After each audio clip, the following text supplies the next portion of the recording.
করেও নেই। আমি মনে করি এই স্বৈরাচারী অগণতান্ত্রিক যে আজকে যে কাজটি হচ্ছে এটির একটি সমুচিত জবাব জনগণ অবশ্যই দিবে। আজকের এই নির্বাচনটিকে আমি বলবো একটি তামাশার নির্বাচন। এই নির্বাচনে আমি একজন প্রার্থী হিসাবে আমি ৭১-এ মুক্তিযুদ্ধ করেছি।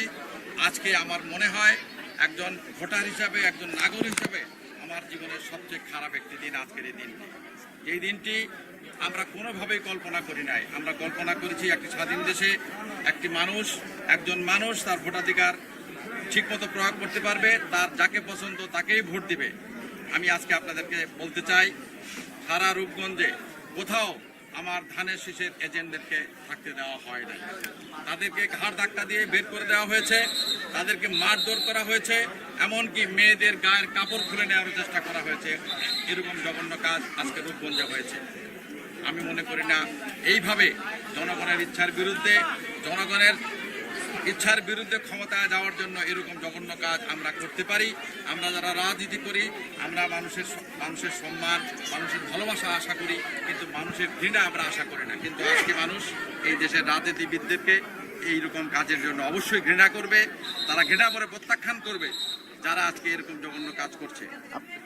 আপনি কি শেষ পর্যন্ত ভোটের মাঠে থাকবেন নাকি ভোট বর্জন করবেন? এইটা তো আমার সিদ্ধান্ত না, এটা দলীয় সিদ্ধান্ত। দল যে সিদ্ধান্ত নেবে সেই সিদ্ধান্ত, ভোটের মাঠে থাকা না থাকা। আমি তো ভোট দিয়ে গেলাম, এখন এখানে অনেক ভোটার আছে রাস্তায় যারা এখানে ভয় পাচ্ছে আসতে।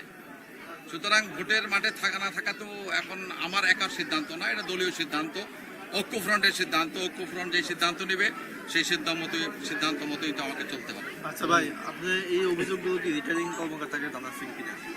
অবশ্যই জানাবো যথারীতি। আমার যারা এই নির্বাচনী এলাকায় যারা দায়িত্বে আছেন তাদেরকে আমি মৌখিকভাবে জানিয়েছি, এখন আমি সবাইকে লিখিতভাবে জানাবো। ঠিক আছে। জনাব কাজী মনিরুজ্জামান বাংলাদেশ জাতীয়তাবাদী দল থেকে দাখিলকৃত আমাদের মনোনয়ন প্রার্থী, ওনার ব্যাপারে আপনাদের কোনো সংস্থার কোনো রকমের বক্তব্য রয়েছে কিনা?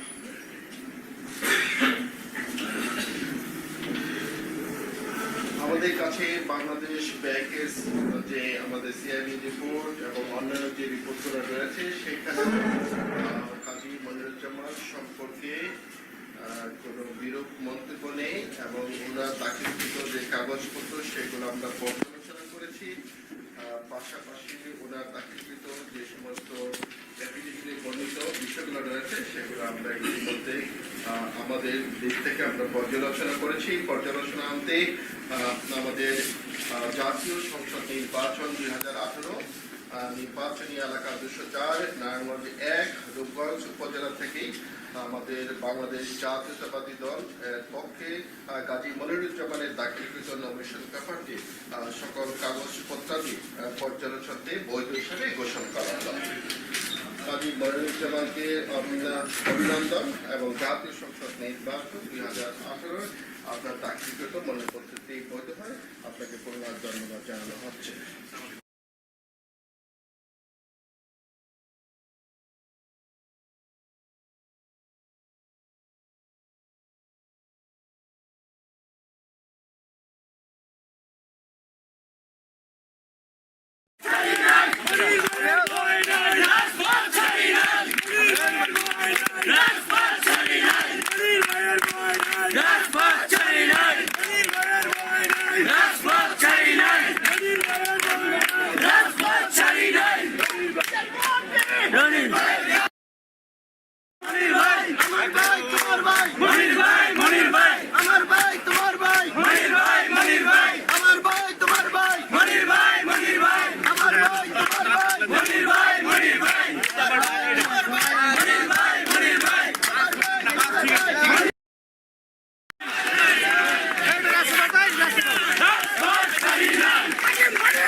সময় বেশি লাগে, তারপরে রাখতে পারি কিনা আমি চেষ্টা করবো আপনাদেরকে 1 বছরের মধ্যে আপনাদের সিদ্ধান্ত জানিয়ে দেওয়ার জন্য। আমি প্রথমেই আমাদের যিনি রয়েছেন জনগণ ইমদাদুল্লাহ ওনার নমিশন ব্যাপারটি আপনাদের সামনে নিয়ে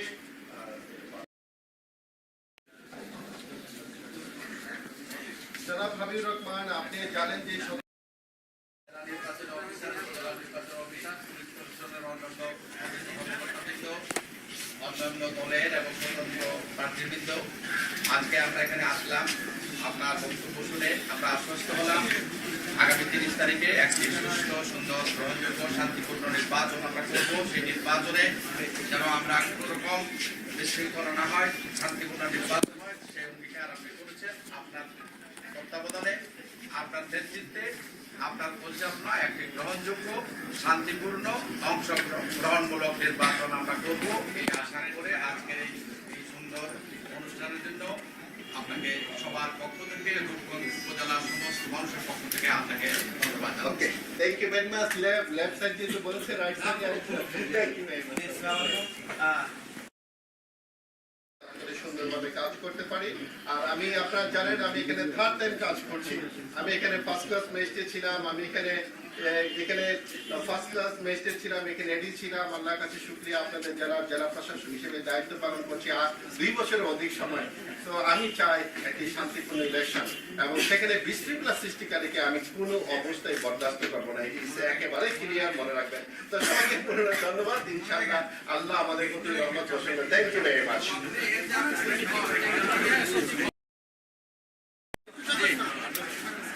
বিসমিল্লাহির রহমানির রহিম। আমি অত্যন্ত আনন্দিত এবং আল্লাহর কাছে শুকরিয়া জানাচ্ছি। আজকে আমার দাখিলকৃত মনোনয়ন কর্তৃপক্ষ বৈধ ঘোষণা করেছে। আমি মনে করি এটা রূপগঞ্জের সাধারণ মানুষের জন্য একটা সুখবর। আমার জীবনেও এটি একটি অত্যন্ত